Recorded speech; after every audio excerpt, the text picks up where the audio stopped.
A'udzubillahi minasyaitonirrajim. Bismillahirrahmanirrahim. Alhamdulillahirabbil alamin.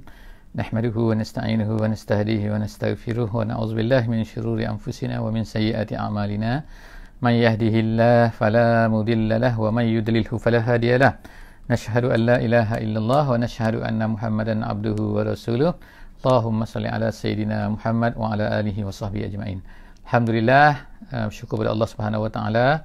Salawat dan salam kepada baginda Nabi sallallahu alaihi wasallam. Selamat datang kembali ke pembacaan kitab Riyadhus Salihin kita pada petang ini. Alhamdulillah, hari ini kita telah bersama-sama di dalam babus sabri, tentang bab sabar, iaitu di dalam hadis yang ke-25 insya-Allah. Sebelum daripada ni kita telah baca sedikit tentang hadis yang ke-25 ini. Jadi alhamdulillah pada petang ini kita dapat bersama-sama lagi untuk menyambung pembacaan hadis yang ke-25. Hadis yang ke-25 ini diriwayatkan daripada oleh Abi Malik Al-Haris bin Asim Al-Asy'ari. Kita telah sebutkan hari itu siapa dia ni, radhiyallahu anhu. Kemudian dia berkata qala Rasulullah sallallahu alaihi wasallam.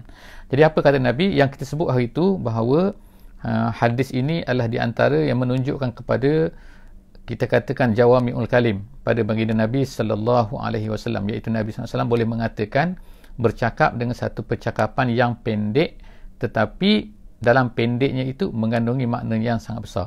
Apa kata Nabi sallallahu alaihi wasallam dalam hadis ni, iaitu yang pertama sekali, at-tuhuru syatrul iman. Hari itu kita ada sebut bacaan dia at-tuhuru dan juga at-tahuru. Ada dua qiraat, ada dua bacaan sini. Kemudian at-tuhur syatrul iman. Apa maksud at-tuhur kita dah jelaskan. Kemudian syatrul iman, separuh daripada al-iman. Apa maksud iman di situ kan? Ada kata macam ni, ada kata macam ni. Jadi kita tak jelaskanlah, insya-Allah. Kita sambung terusnya pada hari ini ialah walhamdulillah tamlaul mizan. Kita sambung di situ insya-Allah.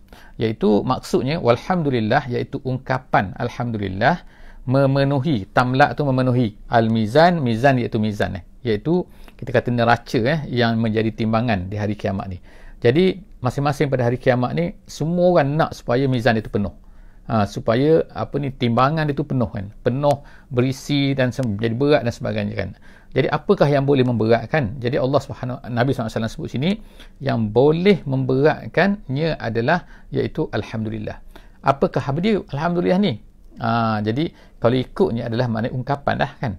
Tapi sahabat-sahabat semua, bukanlah sebenarnya begitu mudah kita katakan. Takkanlah kita sebut alhamdulillah terus masuk syurga, terus jadi berat timbangan. Kalau macam tu kita ucap alhamdulillah. Maksudnya ialah ulama-ulama tersebut ialah maknanya lebih daripada itu lagi. Bukan maksudnya mengucap dengan mulut tanpa faham, tanpa sedar, tanpa perasaan dan sebagainya. Tapi ialah datangnya terpacul, terkeluar tu alhamdulillah tu dengan penuh kesedaran, dengan penuh perasaan, maka dia akan memberi pahala. Memang kita sebut alhamdulillah dia akan beri pahala, insya-Allah kan, tetapi pahala itu tak sama. Ada orang dapat pahala lebih dengan alhamdulillah, ada orang dapat lebih lagi dengan alhamdulillah. Jadi maknanya pahala itu berbeza-beza berdasarkan kepada iaitu perasaan, berdasarkan kepada orang yang mengungkapkannya. Kalau mengungkap dengan penuh perasaan, iaitu segala puji bagi Allah Subhanahu Wa Taala, maksudnya ialah tak ada benda. Jadi merendahkanlah yang lainnya. Yang lain sampai Allah ni rendah, nak bandingkan dengan Allah Subhanahu Wa Taala. Segala kecantikan, segala keindahan, segala apa yang ada pada manusia pada hari ini, pada kita nampak kan, pada buminya, pada bukitnya kita nampak cantik dan sebagainya, itu semua itu adalah balik kepada Allah SWT. Jadi perasaan tu sepatutnya ada. Jadi itulah alhamdulillah kan. Dan juga banyaklah lagi kan maksud perkataan alhamdulillah, alhamdulillah ala kulli hal, alhamdulillah ala macam-macam yang kita akan tengoklah kalau kita baca hadis-hadis yang banyak.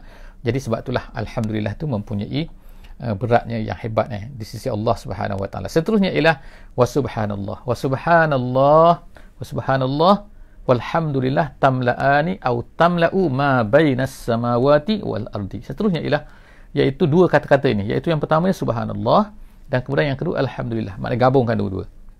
Gabungkan dua-dua. Maknanya yang pertama tu maha suci Allah, alhamdulillah segala puji bagi Allah. Alhamdulillah yang ni kan. Jadi maknanya ialah gabung. Bila gabung dua ni, dia kata dia memenuhi ataupun memenuhi. Tamlak ni maknanya ini secara ada kan, maknanya adalah makna-makna dari segi nahu, dari segi grammar bahasa Arabnya kita apa kan, tapi maksudnya ialah kedua-duanya ataupun ianya memenuhi ma bainas samawati wal ardi, apa di antara langit dan bumi. Maknanya kan di antara langit dan bumi, maknanya bila disebutkan di antara langit dan bumi, maknanya satu benda yang sangat besar kan. Tak ada benda yang boleh menutupi, memenuhi langit dan bumi. Apa dia? Kalau kita katakan udara, udara sampai satu tempat, sampai ozon mata tertentu, habis kan udara kan. Tapi apa yang dapat memenuhi itu? Cahaya. Kadang-kadang cahaya kita pancarkan sini tak sampai kepada ni. Matahari tak sampai juga kan. Maknanya ini sangat-sangat besar lah kita nak ceritakan, iaitu apa yang sangat besar tu, iaitu subhanallah walhamdulillah. Jadi artinya ialah dua ungkapan ni sebagai sama juga yang kita sebut sebelum daripada ni, iaitu apa? Ungkapan tu yang penuh daripada kesedaran. Ungkapan yang bukan hanya ungkapan yang kadang-kadang tidak difahami ataupun tidak dirasai, maka itu mungkin pahala dia akan kurang. Walaupun sebutan yang mendapat pahala, tapi pahalanya tidak sama dengan orang yang menyebutnya dengan penuh perasaan, dengan penuh kesedaran. Jadi Allah SWT, Nabi SAW kata, tamla'u ma bainas samawati wal ardi. Habis itu kan. Itu perkara yang ketiga lah kita kan. Yang keempatnya ialah wassalatu nurun. Wassalatu nurun. Dan sembahyang itu adalah cahaya. Jadi kita apa ni daripada sini, Nabi SAW ungkapkan sembahyang itu cahaya. Artinya kalau tanpa sembahyang gelap maknanya. Zalam kan. Jadi kita boleh faham kan. Jadi dengan sembahyang ni dia memberikan cahaya pada kita. Of course banyak lagi lah kan perkara-perkara lain yang ada pada solat ni. Bukan hanya solat tu hanyalah cahaya saja dan kita dapatkan cahaya dan kita solat lah kan. Tak. Banyak lagi lah benda lain. Tapi di sini Allah Subhanahu Nabi SAW menyebutkan tentang apa? As-solatu, dia adalah mempercayai. Maksudnya automatically orang yang tak ada solat dia dalam gelap. Bila dalam gelap apa? Meraba-raba lah kan. Tak jumpa kebenaran, tak ada cahaya dan sebagainya lah, banyak kan.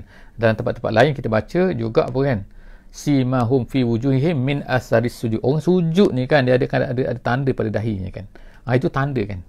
Jadi kita kata orang tu muka dia macam bercahaya lah, macam ada nur lah. Tu kadang-kadang kan. Kadang-kadang memang betul kan. Bahawa apa? As-solat tu dia akan memberikan cahaya kepada orang tu. Pada hari kiamat nanti, Nabi SAW sebutkan bahawa umat aku ini boleh dikenali melalui apa? Ghurran muhajjalin. Nabi kata, ghurran muhajjalin maknanya muka dia tu bersinar-sinar dan juga tangan dia tu bersinar-sinar. Jadi oleh kerana itulah Nabi kata bila kamu ambil wuduk maka lebihkan sikit kan. Sini kan. Maknanya apa? Lebih. Dan muka pun lebihkan sikit. Jangan kedekut kan. Cukup-cukup kan, lebihkan sikit. Supaya apa? Supaya ghurrah tu, iaitu muka tu menjadi bersinar, putih, cerah, ceria, cantik kan, dan juga tangan tu akan lebih juga kan. Itu umat aku dikenali. Kemudian was-sadaqatu burhanun, dan sedekah itu menjadi burhan. Sedekah ni apa? Sedekah ni banyak makna sebenarnya kan. Sedekah ni bukanlah duit saja kan. Bukan duit saja, tapi apa-apa saja yang perbuatan baik yang sebagaimana disebutkan dalam hadis-hadis yang lain ni. Jadi insya-Allah kan sahabat-sahabat semua boleh baca contohnya hadis 40 contohnya. Dalam hadis 40 tu ada disebutkan. Seperti contohnya senyum pun, even senyum pun itu buat sedekah. Tapi bukan senyum seorang-seorang lah kan. Senyum iaitu senyum di hadapan muka saudara kamu. Sekarang ni mudah saja kan. Tak perlu jumpa orang kan. Tekan internet je kan, dan tekan media sosial, kita jumpa sahabat kita di line, kita senyum pada dia. Itu memberi kegembiraan dan itu adalah merupakan sedekah. Kita tolong orang, angkat barang orang, sedekah. Kita macam-macam lah Nabi SAW sebut dalam hadis yang lain as-sadaqatu. Jadi sadaqatu ni Nabi SAW kata ni burhan. Burhan ni maknanya tanda. Tanda maknanya bukti. Jadi ada bukti apa? Bukti keimanan. Sedekah tu dah, kalau ikut makna sedekah tu pun dah bukti dah. Sedekah tu makna benar maknanya kan. Benar tak boleh, iaitu tanda benar di iman. Jadi Nabi SAW emphasize lagi kan, tekankan lagi bahawa sedekah itu adalah menjadi tanda. Sebab orang yang bersedekah betul-betul ni bukan bersedekah kerana niat, bukan niat nak tunjuk-tunjukkan, itu cerita lain. Ni cerita orang sedekah betul-betul. Sebagaimana yang Nabi SAW sebut, seorang yang bersedekah tangan kanan, tangan kiri pun tak tahu, tangan kiri, tangan kanan pun tak tahu. Maknanya bukanlah tu, maknanya dia cuba untuk menyembunyikan seboleh mungkin supaya orang tak tahu sedekah. Tapi kadang-kadang adalah kan, kelebihan kalau kita ni bercerita pada orang tu dengan sebab-sebab yang tertentu lah kan dengan sebab-sebab tu menjadi contoh dan sebagainya, itu cerita lain. Tapi makna asalnya ialah sedekah ni dibuat dalam keadaan ni dan dia tidak sia-sia. Allah SWT akan menjadikan dia sebagai tanda bukti bahawa dia tu beriman. Seterusnya ialah was-sabru diaun. Was-sabru, Nabi kata ialah sabar ni adalah dia. Inilah yang sebenarnya fokus dalam hadis ni, iaitu dalam bab ni Imam Nawawi letakkan hadis ni dalam bab ini, iaitu apa? As-sabru diaun. Sabar itu menjadi cahaya. Tapi ada beza ada beza sini kan. Satu sini kita kata cahaya, sini nur.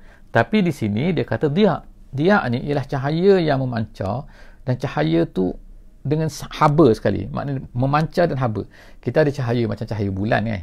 Kalau kita lampu, bukan mentol lampu kita ada mentol yang jual, kata mentol tu ialah mentol ni tak ada kepanasan. Ada mentol tu yang jenis ada haba kan.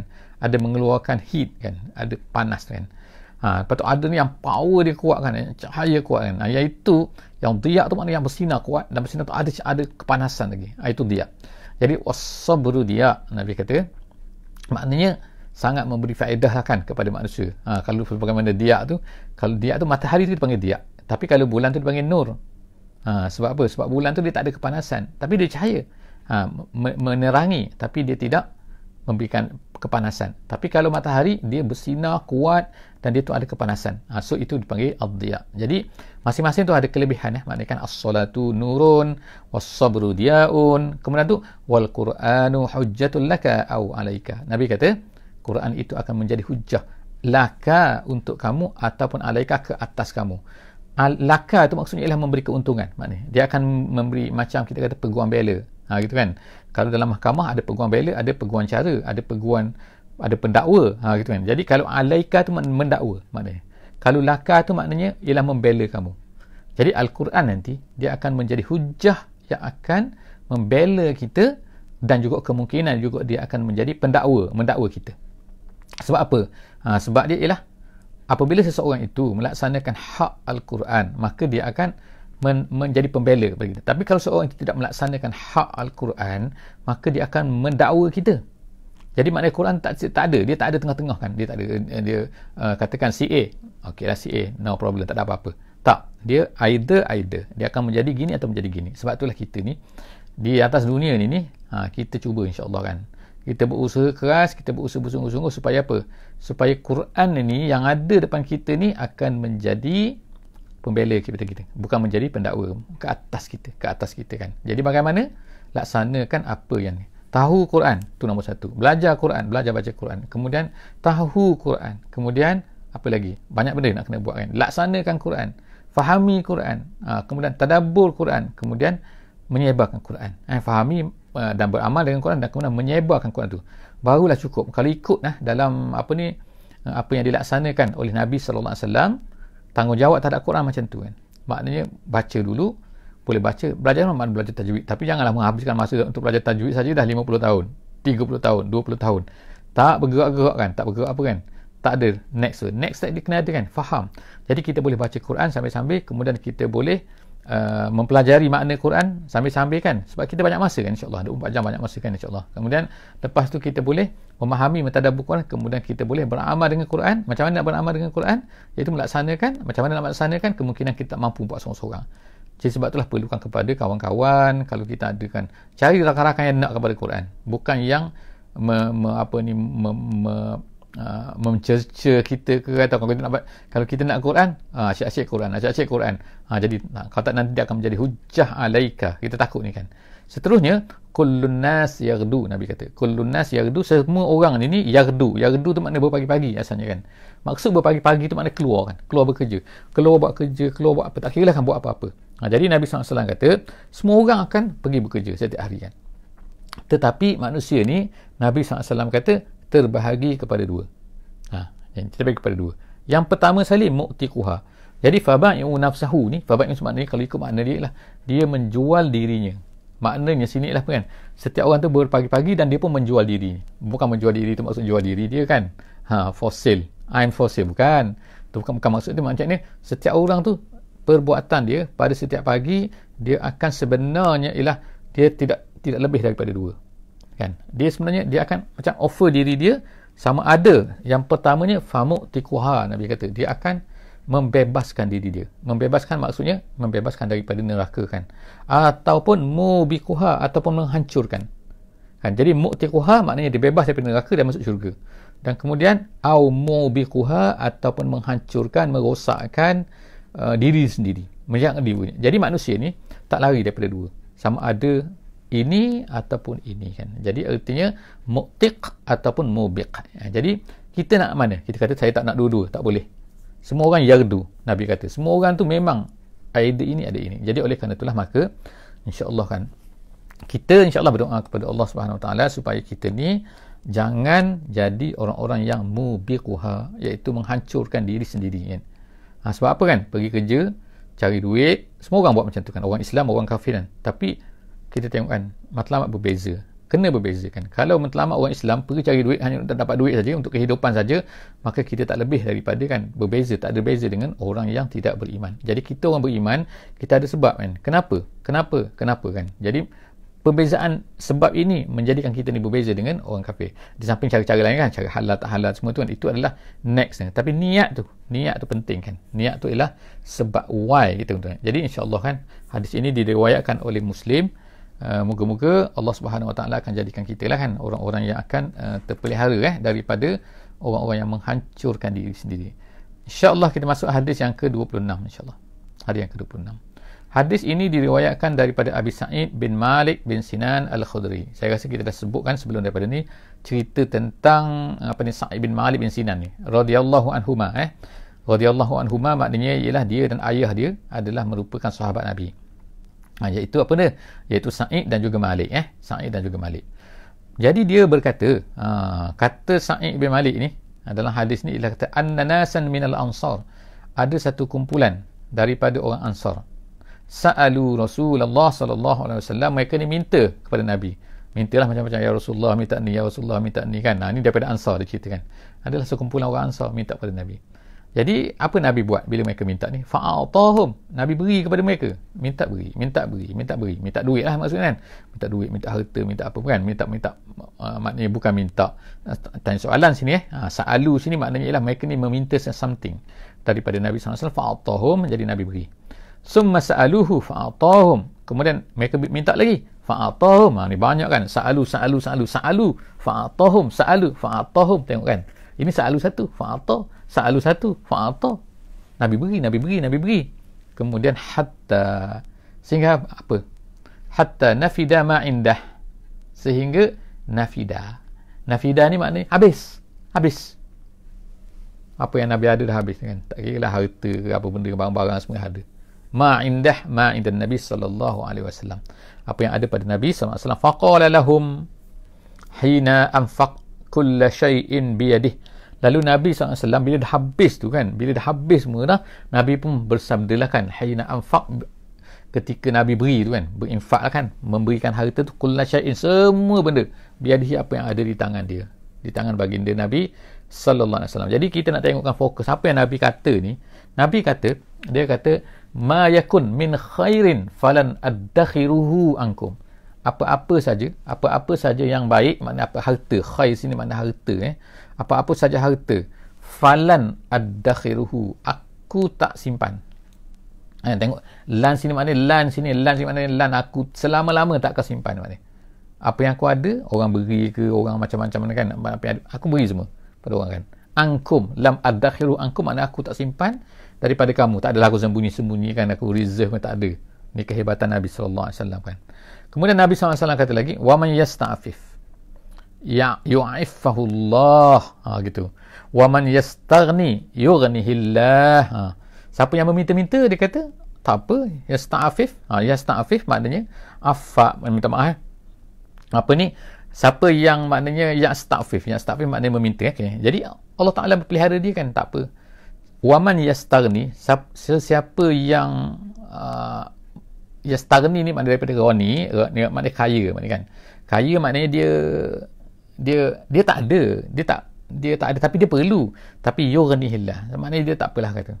Walaupun dia perlu, dia buat macam dia tahan diri dia supaya macam kaya lah kan, macam dia tak nak minta kan. Dia tak nak minta. Ada orang jenis macam tu kan. Ada orang minta. Okey, ada orang tak minta kan. Jadi Allah Subhanahu wa taala, Nabi SAW kata yughnihillah, Allah Taala akan beri kekayaan kepada dia. Sebab apa? Sebab dia ni dapat memelihara diri dia supaya tak meminta tu, tahan diri dia. Kemudian yang ketiganya ada lagi, Nabi kata wa man yatasabbar yusabbirhullah. Ini poin kita yang kita nak ceritakan dah. Sesiapa yang yatasabbar ni menahan diri, bersabarlah kan, bersabar kan. Jadi apa ni, yatasabbar yusabbirhullah, Allah Taala akan berikan kesabaran kepada dia. Maknanya dia tak minta kan. Jadi tengokkan tadi. Jadi Nabi SAW kata, wa ma u'tiya ahadun ata'an khairan wa awsa'a minas sabri. Tidak adalah satu pemberian yang diberikan kan. Wa ma u'tiya ahadun, tidak adalah satu benda pemberian kepada seseorang yang lebih baik daripada pemberian, dan lebih ausa' dan lebih luas minas sabri, daripada kesabaran. Jadi okey, insya-Allah kan, hadis ni nak kata apa kan? Ceritanya ialah Nabi SAW mengungkapkan satu kata-kata, makna selepas daripada orang minta. Jadi ada orang tak minta. Yasta'fif ya. Dia tak minta, minta maaf tadi, yasta'fif tu makna dia tak minta, bukan dia minta maaf. Silap tu. Yasta'fif, yastaghni, yatasabbar. Itu adalah 3 sifat yang Nabi SAW sebutkan. Orang yasta'fif, Allah Ta'ala akan bagi kehebatan lah pada dia kan. Dia sanggup tak minta.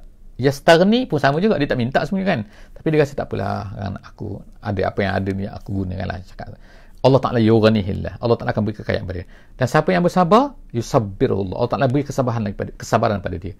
Jadi ertinya sini, kalau orang tu bersabar dengan kesusahan, dia tak dapat ke, dia orang tak bagi ke, tak sempat ke kan, orang tak terjumpa dia ke, nama dia tak naik ke kan, jadi dia bersabar. Orang yang macam tu, maka Allah Ta'ala akan berikan kesabaran lagi kepada dia, tambahan kesabaran. Kesabaran buat apa? Kita kata kan, buat apa kesabaran? Bukan boleh makan tak. Nabi SAW kata, tidak adalah benda yang lebih baik, tidak adalah benda yang lebih luas, tidak ada benda hebat yang lebih hebat lagi daripada kesabaran, iaitu sebagaimana yang disebutkan oleh hadis yang di bawah ini, au khairan wa ausa'. Tak ada yang lebih baik dan juga tak ada benda yang lebih luas yang Allah Ta'ala berikan yang lebih daripada kesabaran. Jadi kalau orang tu dapat kesabaran, sepatutnya dia bersyukur. Itulah nak ceritanya kan. Maknanya sepatutnya dia kata, sabar. Buat apa sabar? Tak, sabar tu pemberian Allah SWT. Ada orang tak sabar kan. Jadi maknanya bila kita dapat kesabaran, kita bersyukur kepada Allah SWT. Itu adalah merupakan limpahan kurnia Allah SWT kepada kita. InsyaAllah kita masuk satu lagi. Satu lagi hadis. Hadis iaitu hadis yang ke-27. Hadis yang ke-27. Hadis ini diriwayatkan daripada Abi Yahya Suhaib ibn Sinan radhiyallahu anhu qala Rasulullah sallallahu alaihi wasallam. Hadis ini diriwayatkan oleh Abi Yahya. Gelaran dia Abu Yahya. Nama dia ialah Suhaib bin Sinan. Orang panggil dia, masyhur dia Suhaib Ar-Rumi nama dia. Suhaib Ar-Rumi. Nama dia Suhaib bin Sinan. Dia ni dikatakan, diriwayatkan dia ni bukan orang Arab. Dia bukan orang Arab. Dia ni berasal daripada Iraq. Tapi masa dia kecil, dia telah dicolek, kita katakan adalah penjenayah orang peperangan zaman dulu kan. Jadi ada masuk kampung, jadi dapat budak ni, ditangkap budak ni, dibuat lari budak ni, dibuat lari, lepas tu dijual sehinggalah sampai dia ke Rom. Dan dia ni pula dia katakan ialah rambut dia dengan perangnya dengan tu kan. Jadi memang layak lah kan, muka dia pun putih-putih macam orang Rom. Jadi dia dibesarkan asalnya daripada negeri Iraq, kawasan Arab, dia katakan daripada satu Bani Arab dikatakan. Tapi lepas tu dia ditangkap jadi hamba, jadi berhiduplah bersama dengan orang Rom. Di sana tu bila dia hidup bersama orang Rom, dia ni pandai bercakap, lebih fasih ni. Arab dia kurang fasih sikit. Dia fasih bahasa Rom lagi daripada ni. Sehinggalah dijual sehinggalah sampailah dia ni ke Mekah, sampai ke Mekah. Jadi bila sampai ke Mekah, dia hamba. Dia ni kemudian tu dia ni lepas tu dia merdeka, lepas tu dia ni pandai berniaga. Jadi dia berniaga dia ni pandai. Bisnes dia untung, jadi kaya dia. Daripada datang dalam keadaan miskin, lepas tu dia jadi kaya. Bila dia jadi kaya, harta dia banyaklah. Bila Nabi SAW minta kepada para sahabat ni supaya hijrah semua. Sebab pada masa itulah sampai dah tahap iaitu 13 tahun Nabi SAW berada di Mekah, dan Nabi SAW meminta kepada para sahabat supaya berhijrah. Nabi belum hijrah lagi, minta hijrah kan. Jadi sahabat-sahabat semua berhijrah. Cuma Suhaib ni dia ni agak lambat berhijrah dia. Dia banyak harta. Jadi Nabi dah berhijrah dah, Nabi dah pergi dah, dia tak pergi lagi. Dia tak pergi lagi. Nabi dah sampai ke Madinah dah.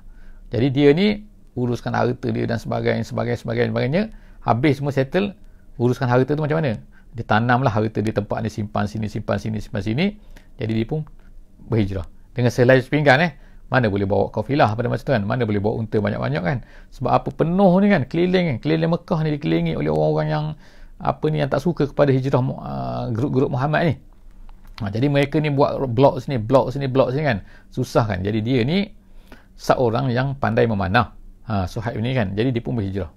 Di tengah jalan dia telah dikepung oleh sekumpulan daripada orang-orang Quraisy ni yang nak menghalang sahabat-sahabat Muhammad ni daripada berhijrah ni. Lalu dia pun ada deal lah kan, dia dengan pemanah-pemanah tu. Dia kata, aku boleh manah ni kau, aku boleh panah kau ni, kata kan. Yang ni pun kata, kami ramai ni. Jadi deal mereka pun akhirnya memberi satu macam kata option lah kepada Suhaib ni. Dia kata, hai Suhaib, dia kata, kamu nak pergi kepada Muhammad boleh, tapi dengan syarat, dia kata, ingat tak dulu, kamu dulu datang ke Mekah ni miskin tak? Kamu tiba-tiba kamu dah bisnes kamu jadi kaya sekarang ni. Sekarang tiba-tiba kamu nak lari. Kami boleh, dia kata. Kamu nak lari boleh. Kamu nak balik semula, nak hijrah ikut Muhammad, dia boleh. Cuma kamu kena beri kepada kami harta-harta yang kamu kamu dapat dulu masa di Mekah tu. Kamu tanam di mana, kamu simpan di mana, ceritakan kepada kami. Kalau okey, kami akan lepaskan kamu. Tengok kan, deal. Maknanya orang kafir ni kan, orang kafir Quraisy ni, mereka ni pun kita nak kata mata duitan juga kan, materialistik lah kan. Dapat okey lah, lepas lah. Tengok kan, bila dapat duit lepas. Kita nak kata rasuah, kita nak kata apa kan. Tapi yang salah sekarang ni, salah siapa? Bukan salah Suhaib pula. Jangan kita kata Suhaib pula salah rasuah kan. Bukan. Ni orang kafir ni kan, mereka ni kan yang nak kepada harta.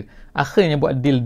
Mereka pun lepaskan Suhaib ni untuk pergi ke Madinah, dan mereka ambil harta Suhaib. Jadi maknanya Suhaib ni dah bekerja kan, kita nak kata berapa puluh tahun kan, bekerja untuk dapat harta semua kan. Harta tu habis macam tu saja. Habis macam tu kan. Jadi sebab apa? Sebab nak lepaskan dia, yang penting dia boleh hijrah kan. Kalau tak, dia kata tak boleh hijrah. Jadi apa dia? Jadi dia pun kita katalah kan berjalanlah ke Madinah ni. Telah hijrah itu, orang kafir dah lepas dah dia. Jadi dia, kalau kita lah kan berjalan dengan lemah lonlai, dengan harta dah habis dah, kata kan. Maknanya seolah kalau kita sekarang kan beri kad kredit, beri number, beri tu kan, dah transfer duit kepada tu. Jadi berjalanlah dengan kosong lah dia kan. Sampai ke Madinah, siapa yang sambut dia? Yang sambut dia ialah Nabi SAW. Nabi kata apa kat dia? Mula-mula sekali Nabi jumpa dia, ialah Nabi kata apa kan? Of course lah kan, beri salam semua kan. Nabi kata, Rabihal baik ya Aba Yahya. Artinya ialah perniagaan yang berjaya, wahai Aba Yahya. Aba Yahya itulah nama dia kan, Abi Yahya ni, Aba Yahya. Jadi dia kata, Nabi SAW macam tahu-tahu je kan apa yang berlaku tengah jalan tu. Rupanya malaikat Jibril dah beritahu dah. Jadi daripada sinilah berkenaan dengan sini turun ayat wa minan nas man yashri nafsahu bitira amradatillah. Ada orang-orang daripada manusia ni yang telah sanggup untuk semata-mata kerana Allah Subhanahu Wa Taala, sanggup terpisahlah dengan harta dia, menjual, maknanya memberikan semua harta dia kerana apa?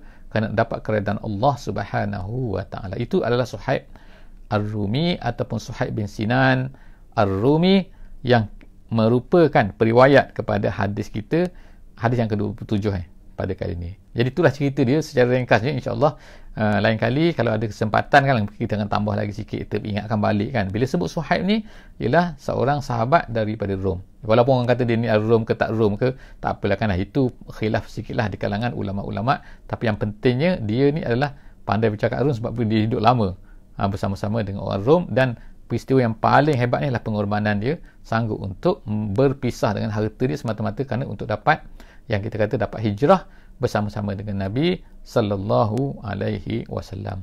Jadi hadis ini katanya qala Rasulullah sallallahu alaihi wasallam, kata Suhaib, Rasulullah sallallahu alaihi wasallam telah bersabda. Apa dia? Ajaban. Jadi insya-Allah kita berhenti pada ajaban hari ini, hadis yang ke-27. Insya-Allah hadis ni sepenuhnya kita akan sambung lagi dalam sesi akan datang. Aku qauli hadza wa astaghfirullahal azim li wa lakum. Jazakumullahu khairan katsira kepada semua yang bersama-sama dengan kita pada petang ini. Moga-moga kita akan dapat bersama-sama lagi sambungan kita dalam hadis yang akan datang insya-Allah. Jangan lupa insya-Allah doakan kita semua dan doakan supaya kita dapat meneruskan hadis kita ni sehingga tamat insya-Allah. 1800 hadis insya-Allah daripada Riyadhus Salihin. Bismillahirrahmanirrahim. Wal asri innal insana lafi khusr illa allazina amanu wa amilus solihat wa tawasaw bil haqqi wa tawasaw bis sabri. Wassalamualaikum warahmatullahi wabarakatuh.